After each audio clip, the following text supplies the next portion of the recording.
묵상기도 하심으로 주일 예배를 하나님께 드립니다.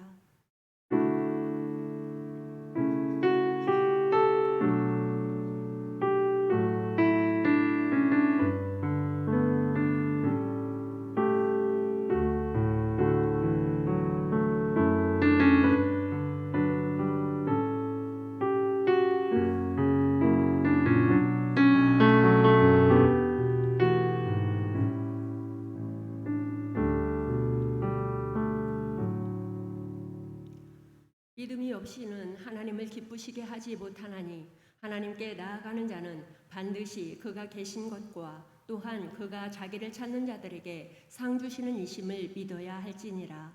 아멘. 믿는 자들의 피난처가 되시는 하나님, 지난 한 주간도 크신 능력으로 우리들을 보호해 주신 은혜에 감사를 드립니다. 거룩한 주일 하나님께 예배드리는 우리 모두가 주님 안에서 안식과 기쁨을 누리게 하여 주옵소서.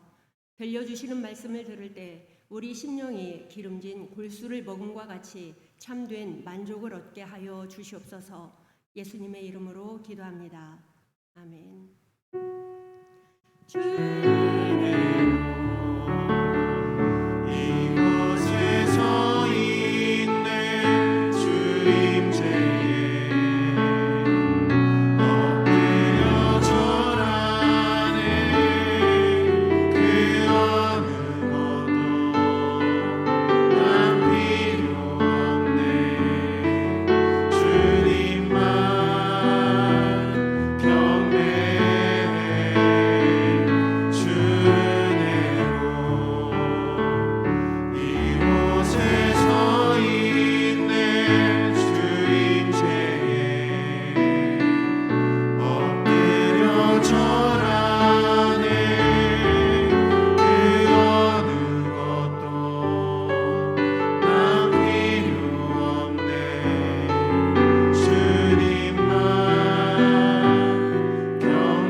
우리의 죄들을 침묵 가운데 하나님께 고백합니다.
하나님께서 구하시는 제사는 상한 심령이라. 하나님이여 상하고 통회하는 마음을 주께서 멸시하지 아니하시리라. 아멘. 사도신경으로 우리의 신앙을 고백합니다. 나는 전능하신 아버지 하나님 천지의 창조주를 믿습니다.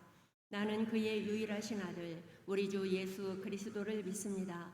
그는 성령으로 잉태되어 동정녀 마리아에게서 나시고 본디오 빌라도에게 고난을 받아 십자가에 못 박혀 죽으시고 장사된 지 사흘 만에 죽은 자 가운데서 다시 살아나셨으며 하늘에 오르시어 전능하신 아버지 하나님 우편에 앉아 계시다가 거기로부터 살아있는 자와 죽은 자를 심판하러 오십니다. 나는 성령을 믿으며 거룩한 공교회와 성도의 교제와 죄를 용서받는 것과 몸의 부활과 영생을 믿습니다. 아멘.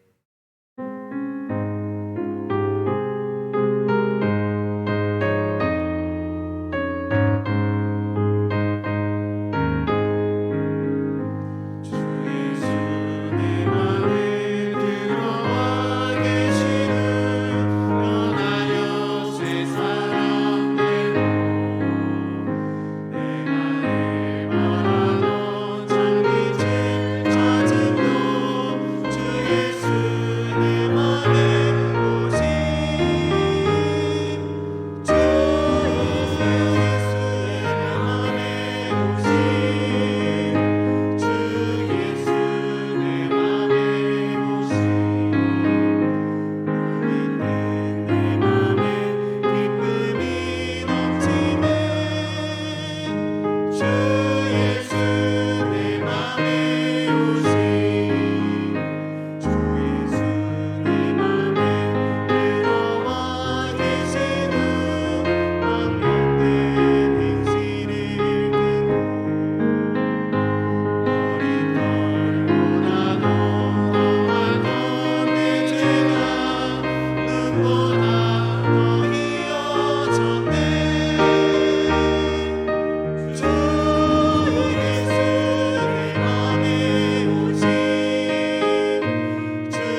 말씀은 잠언 1장 20절에서 23절 그리고 33절의 말씀입니다.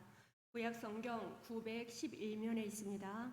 잠언 1장 20절에서 23절 그리고 33절의 말씀, 하나님의 말씀을 읽을 때 하나님의 음성을 들으시기 바랍니다. 지혜가 길거리에서 부르며 광장에서 소리를 높이며 시끄러운 길목에서 소리를 지르며 성문 어귀와 성중에서 그 소리를 발하여 이르되 너희 어리석은 자들은 어리석음을 좋아하며 거만한 자들은 거만을 기뻐하며 미련한 자들은 지식을 미워하니 어느 때까지 하겠느냐. 나의 책망을 듣고 돌이키라. 보라, 내가 나의 영을 너희에게 부어주며 내 말을 너희에게 보이리라. 오직 내 말을 듣는 자는 평안히 살며 재앙의 두려움이 없어 안전하리라. 아멘. 아멘. 함께 기도하겠습니다. 하나님, 지금 이 시간 우리와 함께 하셔서 이 말씀 가운데 함께 하시는 하나님의 은혜와 하나님의 능력과 우리를 향하여 지금 들려주시는 그 음성에 귀를 기울이는 시간 될 수 있도록 도와주시옵소서. 그렇게 우리 주님께서 우리의 마음과 생각과 뜻을 성령으로 다스려 주시기를 구하며 예수님의 이름으로 감사하며 기도하옵나이다. 아멘. 플로이드 맥켈락의 책인 하나님의 아버지 마음이란 책에 이런 예화가 하나 실려 있습니다. 한 어린아이가 신앙 잡지를 세계 지도에서 뜯어냅니다. 그리고 나서 여러 조각으로 잘 갈기갈기 나누었답니다. 그리고 나서는 아이가 자기 나름대로 이 뜯어놓았던 조각들을 이 맞춰가는 퍼즐놀이를 하는 거지요. 이런 재미를 가지고 퍼즐을 맞추려고 하는데 아이가 아무리 시도해도 안 되는 겁니다. 자기 손으로는 도저히 안 되겠다 싶어가지고 아빠를 부릅니다. 아빠, 이거 좀 도와달라고. 아이가 울고 있으니까 아빠가 도와줘야 되겠다 생각을 하고 맞추려고 하는데 아빠도 못 맞추겠는 겁니다. 이 세계 지도가 익숙하진 않은 겁니다. 그래서 이 지도에 따라서 이 하나하나 그 조각을 맞추려고 하니까 안 맞는 겁니다. 가만히 아빠도 안 되는 걸 가만히 생각을 하다가 어떤 생각이 들었냐면 이 뒷면에도 그림이 하나 있었다는 생각이 든 겁니다. 그 뒷면에는 예수님의 얼굴을 그린 사진이 같이 있었던 겁니다. 예수님의 얼굴을 떠올리면서 하나하나 그 사진들을 맞춰갑니다. 그리고 사진 조각들을 다 퍼즐처럼 다 맞춘 후에 아이에게 아빠가 이렇게 충고를 해줬다고 합니다. 얘야, 예수님이 정확한 위치에 계시면 우리는 이 세상을 회복할 수 있단다. 이 잠언이라고 하는 책은 교훈과 경계를 담고 있는 짧은 글들을 모아놓은 책입니다. 실제로 이 히브리어의 미셸레라고 하는 잠언을 뜻한 미셸레라고 하는 단어는 속담들 혹은 격언들이란 뜻입니다. 이 성경을 읽다 보면 31장까지 계속되어지는 이 잠언 안에 짧은 구절들로 많은 이야기들이, 많은 속담들이 마치 모여있는 것처럼 그렇게 느껴집니다. 그런 글들이 계속해서 나옵니다. 그리고 이 잠언의 저자를 흔히 보통 이 성경학자들 대부분 동의하는 겁니다. 솔로몬이라고 봅니다. 물론 이 가운데는 아굴이 지은 잠언도 있고 르무엘 왕의 잠언이라고 되어 있는 것들도 있지만 그럼에도 이 잠언의 저자는 솔로몬으로 보는 경향이 많이 있습니다. 이 솔로몬이 잠언을 쓴 잠언의 가장 큰 주제를 말하자면 흔히 지혜라는 단어로 설명을 합니다. 이 지혜라고 번역이 되어 있는 호크마, 히브리어는 호크마라는 단어인데 이 호크마라고 하는 단어의 뜻을 찾아보니까 이런 뜻이더라고요. 바른 판단력과 기술 또는 탁월한 숙련성이나 굳세다 또는 밀집하다라는 뜻을 가지고 있답니다.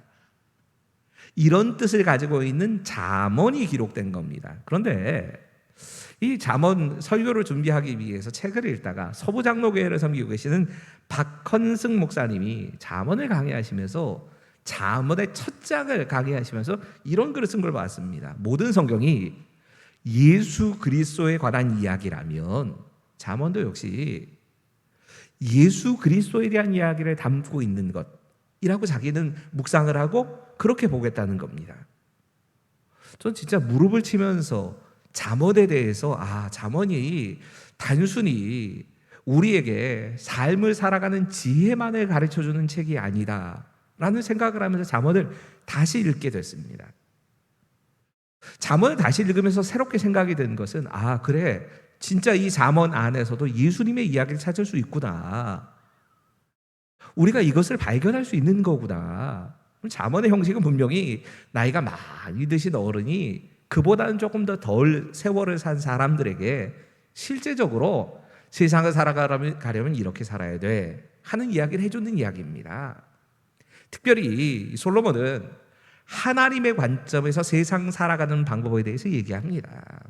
세상을 살아가려면 하나님의 사람들은 이렇게 살아야 한다라고 하는 이야기를 분명히 담고 있는 게 맞습니다. 하지만 동시에 이 잠언의 이야기도 예수님 이야기입니다. 오늘 본문에 지혜의 말씀이 마치 사람이 된 것처럼 사람들을 향하여서 무언가 소리를 내는 이야기를 담고 있습니다. 이 지혜의 말씀이야말로 어찌 생각하면 말씀이 육신이 되신 예수님의 이야기이기도 합니다. 예수님께서 우리에게 말씀하시는데 그 말씀에 대해서 듣고 받아들이는 사람과 그렇지 않은 사람의 운명에 대해서 오늘 본문은 이야기합니다. 오늘 본문의 첫 번째 메시지입니다. 같이 읽겠습니다. 시작. 우리를 부르시는 지혜의 말씀은 언제 어디서나 우리에게 들려옵니다. 오늘 20절과 21절의 말씀이 이렇게 이어집니다. 지혜가 길거리에서 부르며 광장에서 소리를 높이며 시끄러운 길목에서 소리를 지르며 성문어기와 성중에서 그 소리를 발하여 이르되. 여러분, 이 지혜의 말씀이 예수 그리스도라고 생각한다면 예수님이 지금 외치고 계시는 겁니다. 하나님의 사람들아, 들어라. 내가 너희에게 이렇게 말하고 있다. 그 말을 좀 들어라. 근데 말씀하시는 곳이 길거리나 광장이나 성 안에서도 또 성문 근처에서도 이 소리가 들려온다는 겁니다. 이 소리를 하나님께서 예수님을 통해서 말씀을 하신다는 얘기입니다. 그렇기 때문에 하나님의 백성인 우리는 언제나 어느 장소에서나 하나님의 소리를 들을 수 있다. 예수님의 말씀을 들을 수 있다는 얘기입니다. 언제가 존 파이퍼 목사님의 글을 읽으면서 존 파이퍼 목사님이 시들어가는 당신의 영혼을 위하여 라는 책에 이런 글이 실려 있는 걸 봤습니다. 요즘 일간신문이나 잡지, 라디오, 토크쇼, 또 텔레비전 프로그램이나 극장이나 학교에서 하나님을 주제로 한 내용을 본 일이 있으십니까? 여러분, 그런 일이 요즘 흔하게 볼 수 있는 일은 아니지 않습니까? 하나님은 우주 안에서 가장 중요한 실체이지만 지금은 거의 무시되고 있습니다. 최소한 무시되지는 않더라도 만홀히 여김을 받고 계신 것은 분명합니다. 그럼에도 불구하고 하나님께서는 우리가 직면한 모든 문제를 결정하고 계십니다. 하나님은 모든 곳에 계십니다. 모든 곳에 계시고 모든 것을 결정하시는 그 하나님께서 그 하나님의 백성들을 향하여서 어디서나 말씀하신다는 겁니다. 내가 서 있는 자리가 어디든지 그건 상관이 없고 하나님은 그 자리에서도 말씀하실 수 있다는 겁니다. 사람을 통하여 말씀하시기도 하고 환경을 통하여 말씀하시기도 합니다.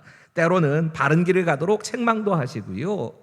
내가 묵상하고 있는 이 말씀, 매일 조금씩 읽는 그 말씀을 통하여서 하나님 말씀하십니다.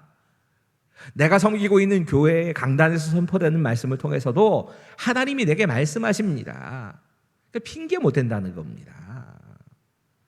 내가 하나님의 백성이라면 하나님의 말씀을 몰라서 못 지킨다는 핑계를 댈 수 없는 겁니다. 범죄한 후에 책망하시는 소리가 없었기 때문에 난 이렇게 범죄했다고 할 수 없다는 겁니다. 하나님은 계속해서 말씀하십니다. 그것이 다양한 형태로 우리에게 들려지지만 분명히 하나님은 우리에게 말씀하고 계십니다. 하나님이 말씀하시지 않는 게 문제가 아니라 내 마음이 굳어서 내 마음이 하나님의 말씀을 받아들이지 않는 게 문제입니다. 오늘 읽지 않았지만 사실 이 22절부터 시작돼서 33절까지의 본문이 좀 길기 때문에 제가 다 읽지도 않았는데 예수님 이렇게 말씀하십니다. 어느 때까지겠느냐? 어느 때까지 계속 그 꼴로 살겠냐? 여러분, 만약에 우리가 죄악의 길에 서 있다면 우리를 향하여서도 하나님께서는 똑같이 말씀하실 겁니다. 너 어느 때까지 그렇게 갈 건데. 정말 다양한 모습으로 예수님께서 우리에게 그렇게 말씀하십니다. 오늘 본문의 두 번째 메시지는 이겁니다. 우리를 부르시는 하나님의 음성, 그 하나님의 말씀을 듣고 돌이켜야 합니다. 그래야 삽니다. 오늘 본문 말씀 23절 같이 읽지요. 시작. 나의 책망을 듣고 돌이키라. 보라, 내가 나의 영을 너희에게 부어주며 내 말을 너희에게 보이리라. 여러분, 오늘 읽진 않았지만 24절 25절은요 이렇게 하나님께서 들려주시는 음성, 예수님이 우리에게 선포하시는 말씀을 듣고 사람들이 어떻게 반응했는가가 등장합니다. 여기 사람들은요 예수 안 믿는 사람들, 하나님 백성이 아닌 사람들이 아닙니다. 하나님의 백성이라고 하는 사람들이 어떻게 반응하는 얘기입니다. 이들의 모습을 이렇게 얘기를 합니다. 그들은 어리석은 자이고 거만한 자이고 미련한 사람들이다. 똑같은 말을 계속 반복한 것 같은데 사실 원어를 보니까 전혀 다른 뜻이던데요. 비슷해 보이지만 다른 뜻입니다. 여기 미련한 사람이라고 번역된 말은요, 유혹에 대해서 유혹이 들어올 마음의 문을 열어두고 사는 사람이란 뜻입니다. 유혹이 마음껏 내 안에 들어올 수 있도록 그냥 마음문을 열어두고 사는 사람, 그래서 악의 유혹에 쉽게 빠지는 사람이 미련한 사람입니다. 이어져서 거만한 자라고 번역된 이 말은 많은 사물에 대해서 경멸하고 소리를 내면서 그 사람들에 대해서 조롱하는 사람이라는 뜻입니다. 자기 잘난 줄만 알아가지고 다른 사람의 말에 대해서는 다 무시하고 그 사람의 인격에 대해서는 전혀 고려하지 않고, 그리고 그냥 자기를 계속 높이면서 사는 사람, 다른 사람 조롱하면서 사는 사람, 이 사람을 거만한 사람이라고 얘기한 겁니다. 이어서 미련한 사람이란 말은요, 지식은 모자라는데 이 모자라는 지식에 대해서 지혜와 지식 자체를 미워하는 겁니다. 내가 모자란다 생각하고 내가 그것에 대해서 채우려고 생각해야 되는데 그게 아니고 지혜 있는 사람을 미워하고 지혜 자체를 무시하고 지식을 완전히 그건 그 니들 생각이고 내 생각은 이래, 이러고 그냥 살아가는 사람들이 하는 겁니다. 여러분, 이렇게 미련하고 거만하고 더 나아가서 이 어리석은 사람, 이런 사람이 됐을 때 이 사람들이 하나님의 말씀을 대하는 태도가 달라집니다. 이런 사람들은 하나님 말씀에 대해서 귀를 닫아버립니다. 마음을 닫아버립니다. 여러분, 처음 단계에서부터 그런 거 아닙니다. 하나님 말씀이 선포돼도 아이 저건 의뢰하는 말씀이지 뭐 내 말씀을 안 받아들입니다. 누군가 다른 사람을 향한 말씀이라고 생각을 합니다. 나하고는 상관없는 얘기라고 이렇게 하나님 말씀을 늘 받아들이고 삽니다. 그러다 보면 당연히 하나님의 말씀을 듣고 자기를 고치려고 하지는 않는 겁니다. 다른 사람이 듣고 다른 사람이 바뀌어야 될 말씀이지 왜 나하고 상관이 없는 말씀인데 뭐, 이렇게 생각하고 그 하나님의 말씀에 대해서 그냥 거부해 버리는 겁니다. 시간이 조금씩 지나지요, 마음이 굳어갑니다. 거만해져 갑니다. 말씀에 대해서도 마음을 굳히고 삽니다. 그리고 그 다음 단계는 그 하나님의 말씀에 대해서 대적합니다. 그 지혜와 지식에 대해서 무시하는 정도가 아니라 대적하는 자리까지 가는 겁니다. 여러분, 이럴 때 이 사람들에게 선포된 말씀이 주로 어떤 말씀이겠습니까? 오늘 본문 말씀은요, 책망하는 말씀이라고 얘기합니다. 우리가 모든 말씀에 대해서 이렇게 반응하지 않습니다. 근데 그 말씀이 나를 향해서 책망하는 말씀이라고 생각될 때는 우리도 똑같은 상태가 됩니다. 저건 나하고 상관없는 말씀이야. 일부러 안 들으려고 합니다. 그러다가 조금 시간이 지나가면 마음이 자꾸 굳어가면서 나중에 가서는 그 책망하는 말씀을 전하는 사람이 미워집니다. 정죄할 게 자꾸 찾아보이는 겁니다. 저 말씀을 전하는 저 사람도 그렇게 못 살면서 뭘 이 말씀을 전해? 이 말씀대로 살라고 그래. 내 영혼이 심각하게 병이 든 겁니다. 이제 이 상태에 그냥 간 겁니다. 말씀을 듣고 돌이켜야 사는 겁니다. 지금 26절부터 31절에는 이런 사람들에 대해서 하나님께서 어떻게 대하시는가 하는 이야기가 계속 이어집니다. 그 사람들의 결과가 어떻게 됐는지를 이 26절부터 31절까지 쭉 말씀하는 겁니다. 제일 먼저 하나님은요, 이런 사람들에 대해서 비웃으신다고 말씀합니다. 어려움을 당하고 뭐 이런 여러 가지 일들을 다 뻔히 당할 게 뻔한데도 지 잘난 줄 알고 하나님 말씀을 무시하는 사람들, 이 사람들에 대해서 하나님께서 그래 네 마음대로 한번 해봐라, 그리고 내버려 두시면서 비웃으신다는 겁니다. 비웃으실 때 사실 나의 삶엔 아무런 문제가 없습니다. 아무런 해가 없습니다. 그러다 보니까 이렇게 살아도 되는 줄로 착각을 하고 삽니다. 근데 그게 아닙니다. 두 번째 단계가 시작되는데 하나님께서 재앙과 두려움과 근심, 슬픔 이거를 한꺼번에 몰아치듯이 주신다고 얘기합니다. 여러분, 진노의 재앙은 죄인들에게는 무슨 예고도 없이 갑자기 닥칩니다. 하나님이 주시는 징계의 특징 가운데 하나가 이겁니다. 이 말씀을 읽다 보면 이 두려움이, 이 슬픔이, 그리고 이 재앙이 광풍과 같고 폭풍처럼 온다고 말씀합니다. 요즘이야 날씨를 어느 정도 예상을 하면서 기상청의 날씨를 보며 태풍이 가까이 왔구나, 좀 이렇게 어느 정도는 예상이 가능하지요. 하지만 이 글이 기록될 당시에 광풍이나 지금 오늘 본문이 이야기하고 있는 이 폭풍과 같은 건 예상을 할 수가 없는 겁니다. 대비를 할 수가 없습니다. 그렇게 하나님께서 심판을 시작하시겠다는 겁니다. 어떤 사람들은 나름대로 위기를 예상하면서 이런 위기에서는 이렇게 처신을 해야 돼, 이렇게 잘 준비를 합니다. 이거 좋은 겁니다. 나쁜 거 아닙니다. 그런데 하나님이 주시는 재앙과 하나님이 주시는 이 두려움 앞에서는 준비해 놓은 게 아무짝에도 쓸데없다는 겁니다. 우리가 전혀 예상할 수도 없고 우리의 힘으로는 대비할 수도 없는 그런 슬픔과 그런 재앙으로 하나님이 몰아치신다는 얘기입니다. 그리고 끝나는 게 아닙니다. 이런 사람들이 하나님의 재앙과 진노가 임할 때에 하나님을 향해서 부르짖습니다. 그런데 하나님께서 이 어리석고 미련하고 거만한 사람들의 기도에 대해서 듣지 않으시겠다고 말씀합니다. 니들이 뭐라고 해도 나는 그 말에 대해서는 듣지 않을 거야. 구원의 때가 지나가 버린 겁니다. 회개할 기회조차 그냥 다 놓치고 만 겁니다. 여러분, 죄는 분명히 열매를 맺게 되어 있습니다. 그리고 그 죄의 열매를 죄인은 따먹게 되어 있습니다. 한 가지 오해는 하지 마십시오.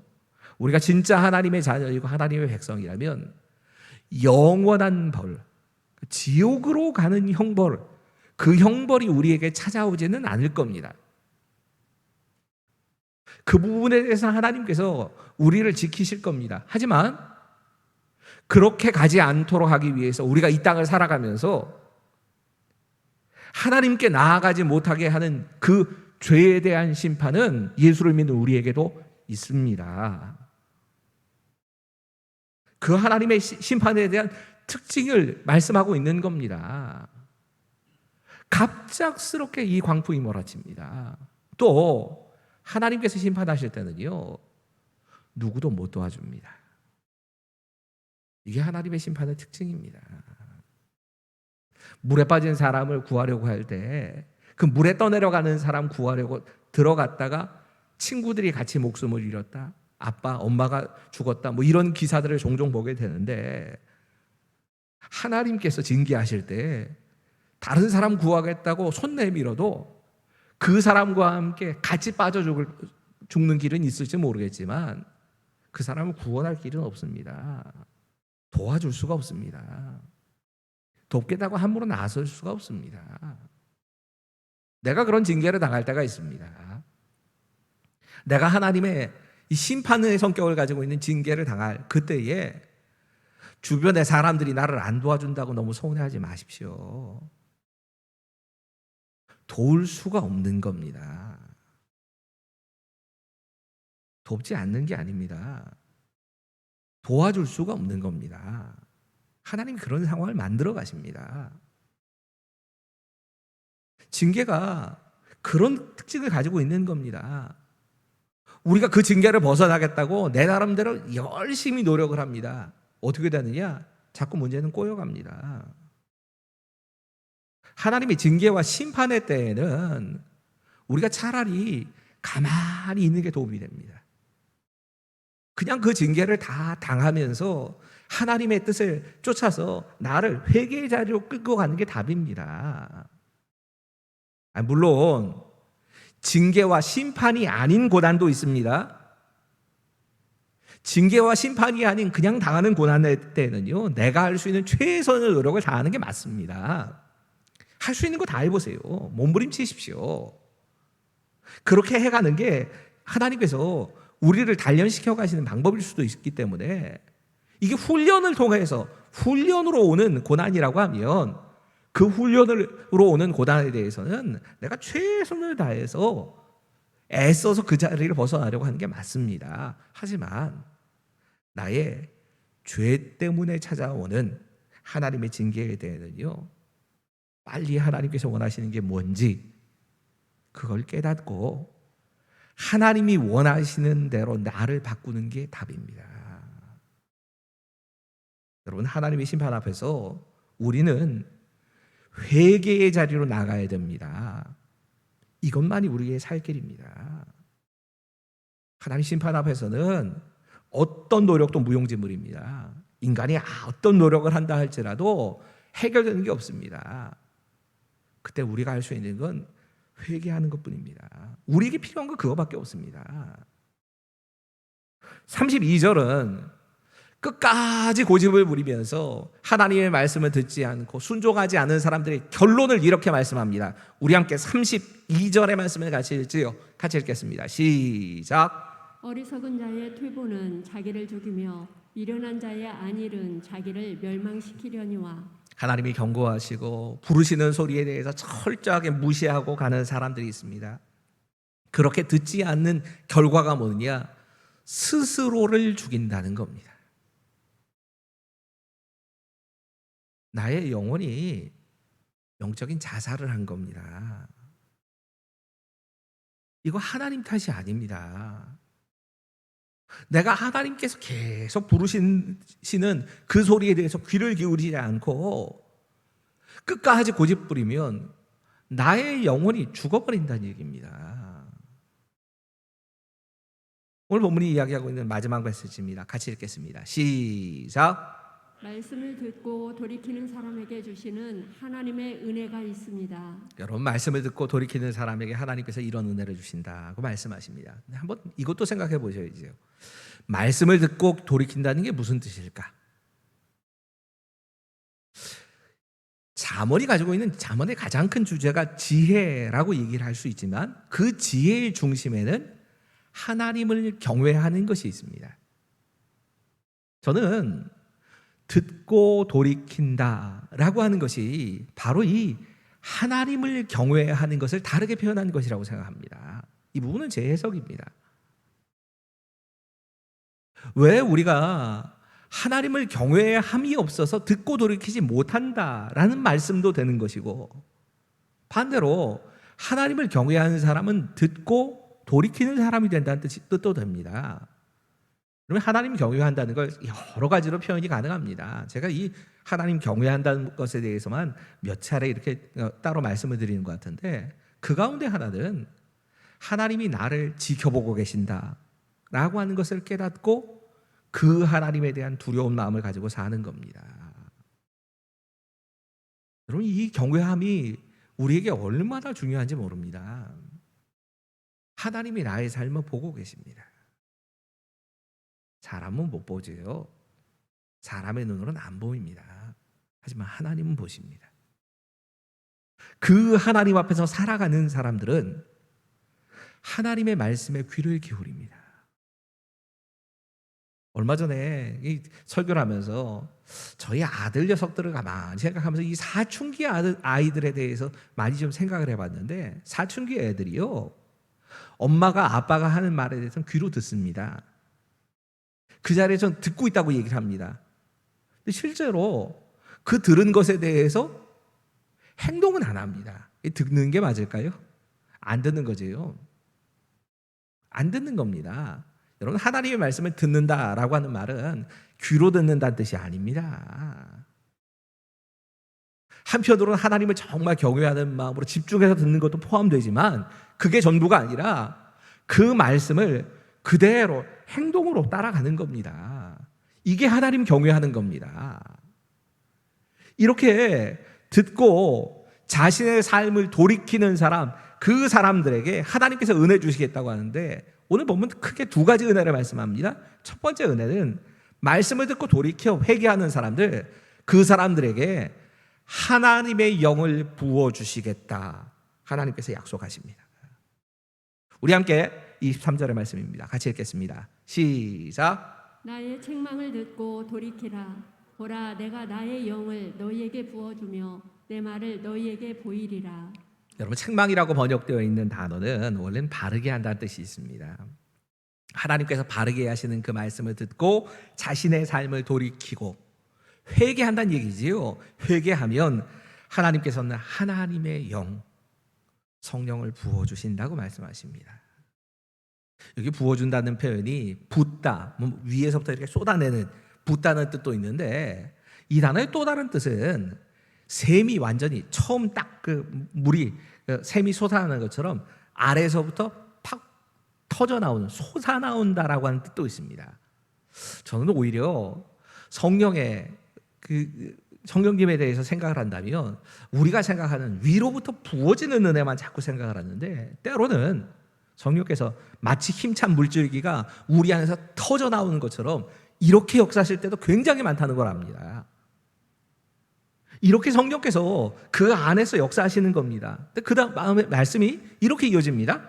내가 나의 영을 너희에게 부어주며 내 말을 너희에게 보이리라.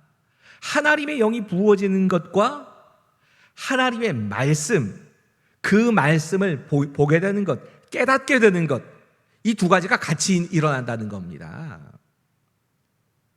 여러분, 성령으로 충만하지 않으면 우리가 우리 안에 찾아오는 유혹이나 죄를 이길 수 없습니다.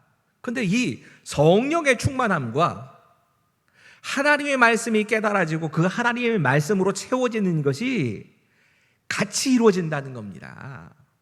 그래서 성령의 충만은 곧 말씀의 충만이라고 얘기를 합니다. 하나님의 영으로 기록되어 있는 이 하나님의 말씀이 우리 안에서 채워지는 겁니다. 그냥 채워지는 게 아니라 마치 위에서부터 부어지는 것처럼 채워지고 우리 안에서부터 터져나오도록 채워지는 겁니다. 이 부분은 우리가 해야 될 목도 있습니다. 날마다 내가 그 하나님의 말씀을 나의 삶에 채우고 사는 겁니다. 내 안에 주어지는 하나님의 말씀, 그것을 말씀을 읽을 때나 들을 때나, 여러분, 여러 가지 방법으로 우리가 지금 성경을 채우는 일들을 하지 않습니까? 우리 함께 성경을 읽자. 그래서 성경을 읽기도 하고 그 말씀 묵상하기도 하고, 어떤 분들은 매일 하루에 3장에서 5장 정도 되는 분량이던데 매일같이 하나님 말씀을 그냥 쭉 같이 읽어가는 분들도 계십니다. 아침에 일어나서 새벽 기도에 깨어 일어나서 기도하면서 말씀으로 채우시기도 합니다. 다양한 방법으로 조금씩 하나님의 말씀이 우리 안에 채워지는 것이 있어야 합니다. 그 하나님의 말씀의 채워짐이 성령을 통하여서 성령의 충만함으로 우리에게 이어진다는 얘기이기도 합니다. 내가 하나님의 말씀을 읽고 듣고 묵상하는 가운데 그 하나님의 말씀을 내게 주시는 하나님의 말씀으로 듣고 그 말씀 앞에서 나를 돌이켜서 회개하면서 사는 것, 이게 성령께서 우리 안에서 역사하시는 일인 겁니다. 또 한 가지 약속을 하십니다. 이 말씀을 듣고 돌이키는 사람들은 평안히 살고 재앙을 두려워하지 않는다. 이렇게 약속해 주십니다. 우리 함께 33절의 말씀을 같이 읽겠습니다. 같이 읽죠. 시작. 오직 내 말을 듣는 자는 평안히 살며 재앙의 두려움이 없이 안전하리라. 하나님 처음 시작을 이렇게 말씀하시지요. 내 말을 듣는 자는, 내 말을 듣는다고 하는 말씀을 앞의 말씀과 같이 쭉 한번 연결시켜 보십시오. 이 말씀은 그렇게 우리가 묵상을 한다면 우리가 하나님의 말씀을 듣기 위해서 잠깐 멈춰서서 조용한 시간에 하나님 말씀을 읽고 듣고 묵상하는 그런 데서 주어진 말씀이 아닙니다. 이 말씀은 내가 예배당에 앉아서 하나님의 말씀을 나에게 주신 하나님 말씀이지 라고 생각하면서 받을 그런 하나님 말씀이 아니었습니다. 이건 뭐 당연히 그래도 하나님 말씀이라고 받아들이기가 쉽지요. 근데 이 들려온 하나님 말씀은 어디서 들려온 말씀이냐? 길거리에서 들려온 말씀입니다. 성문 앞에서 들려온 말씀이고 중앙 한복판에서 그 시끄러운 데서 들려온 하나님의 말씀입니다.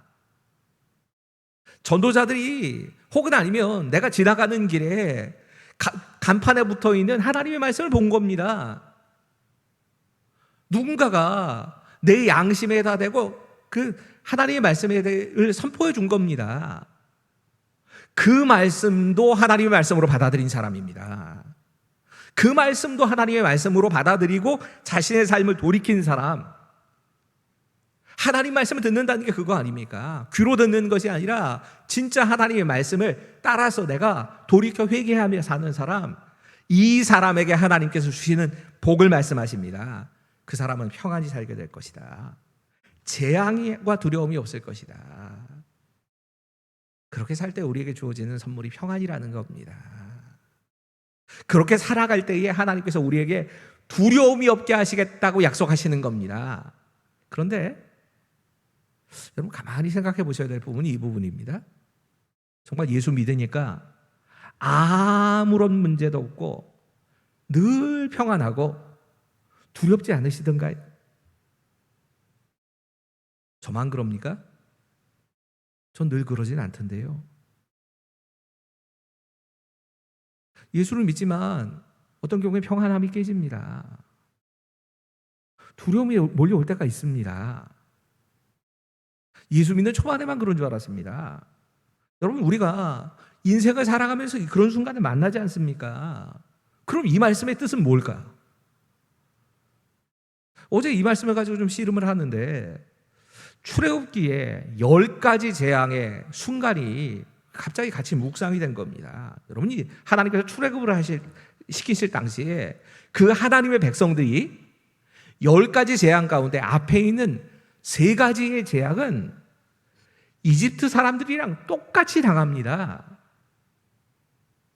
물이 피로 변하고 살아가는 공간에서 개구리가 자꾸 튀어나오고 그 흙먼지, 그 땅에서부터 올라오는 그 흙먼지가 마치 이로 변해가지고 이 때문에 막 괴로움을 당하고 이러는 이 3가지의 재앙을 똑같이 하나님의 백성들도 그리고 이 하나님의 대적자들도 똑같이 당했습니다. 그런데 4번째 재앙서부터 하나님께서 하나님의 백성들이 살고 있는 그 땅 자체를 아예 보호해 주십니다. 고센 땅에는 아무런 재앙도 없는 겁니다. 다들 이거 진짜 신기한 일이었을 겁니다. 사실 무슨 과학적으로 따지자면 이해가 안 되는 소리 아닙니까?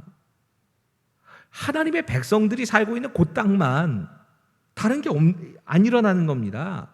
보호함을 받고 평안함을 누리게 됐습니다. 그러면서 이 첫 번째 3가지의 재앙이 어떤 의미였을까를 묵상해 보았습니다. 여러분, 사람이 먹어야 하고 사람이 씻어야 되는 물이 피로 변했다. 참 이거 굉장히 괴로운 일이 맞지요. 이건 긴 시간 동안 가지는 않았습니다.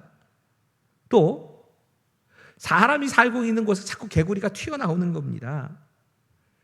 이가 사람들을 공격합니다. 참 불편한 겁니다. 하지만 실제적으로 불편은 하지만 죽을 일은 아닙니다. 좀 괴롭기만 한 겁니다.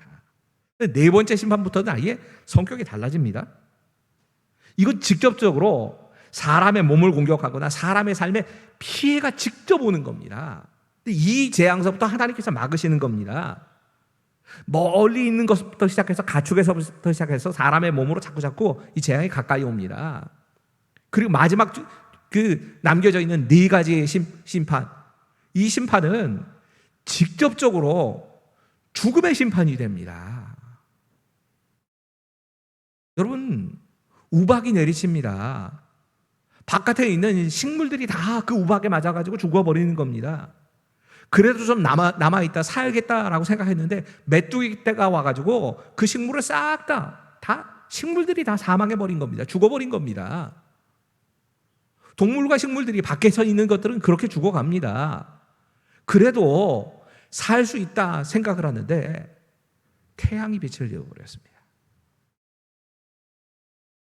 이집트에게 이 태양이라고 하는 존재 자체는, 태양은 최고의 신이었습니다.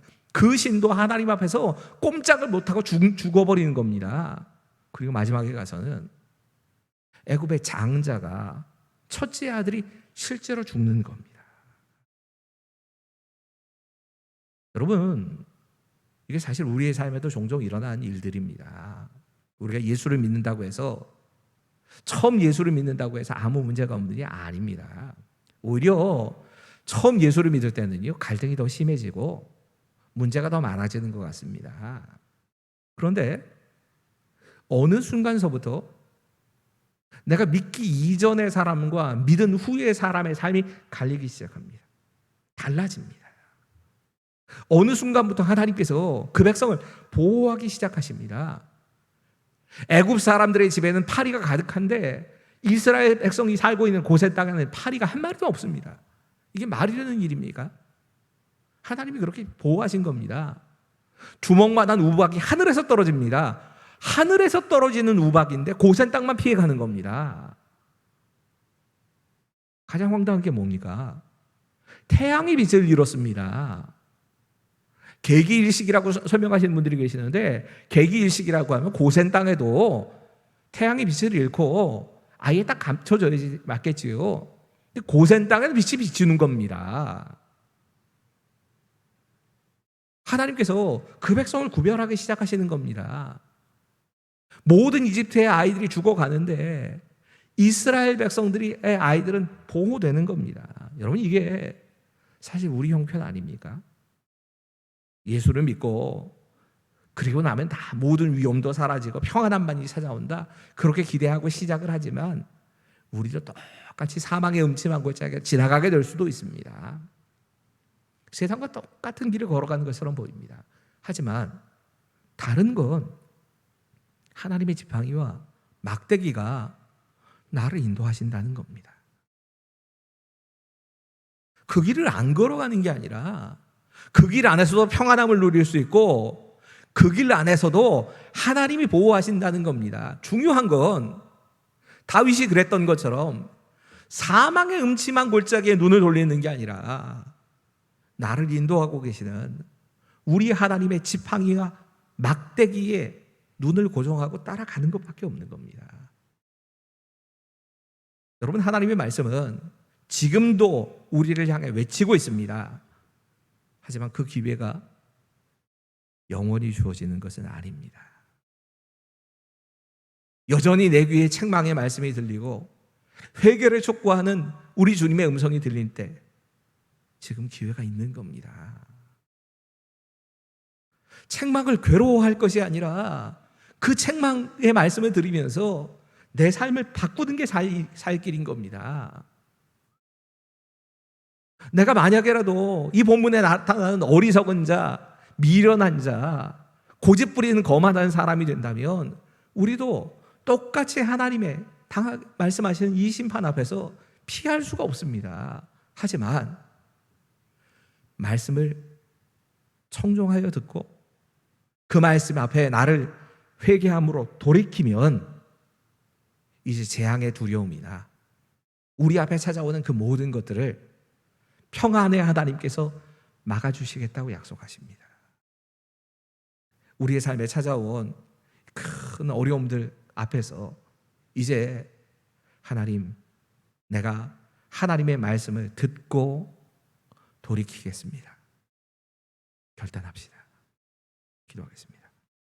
하나님, 진정 지혜로운 삶이 하나님의 말씀을 듣고 그 하나님의 말씀을 내게 주시는 하나님의 말씀으로 받아들이며 내 삶을 돌이키는 것임을 알게 하시고 그런 하나님의 뜻에 나를 맞추며 살아가는 우리의 삶이 될 수 있도록 주님 도와주시옵소서. 그렇게 우리의 모든 삶을 하나님께서 인도하시고 우리를 책임져 주실 것을 믿으며 예수님의 이름으로 감사하며 기도하옵나이다.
우리가 이미 하나님께 드려진 자임을 늘 기억하게 하시고 하나님의 뜻에 나를 맞추며 돌이키는 삶이 우리 안에 있게 하시고 그러함으로 우리 안에 말씀이 충만하고 성령의 충만함으로 이 말씀과 성령의 충만함으로 세상의 유혹을 이겨나갈 수 있도록 힘 주시옵소서.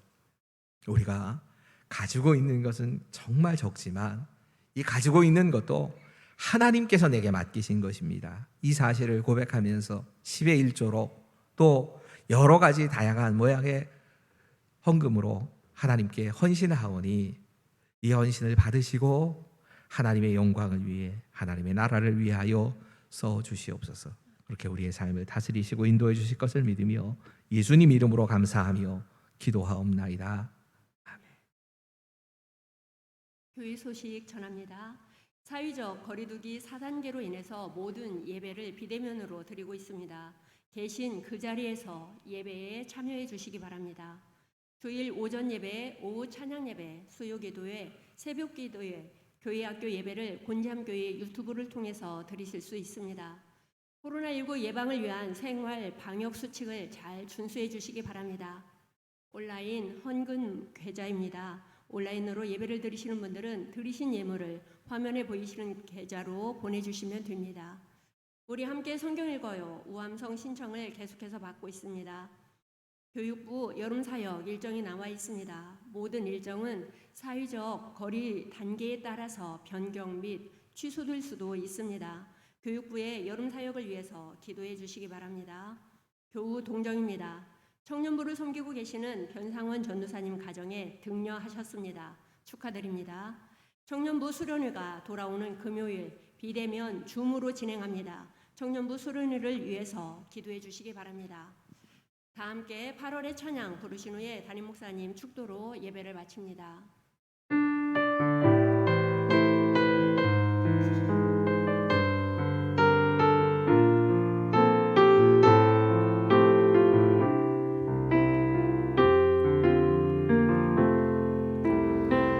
세상을 살아가는 동안에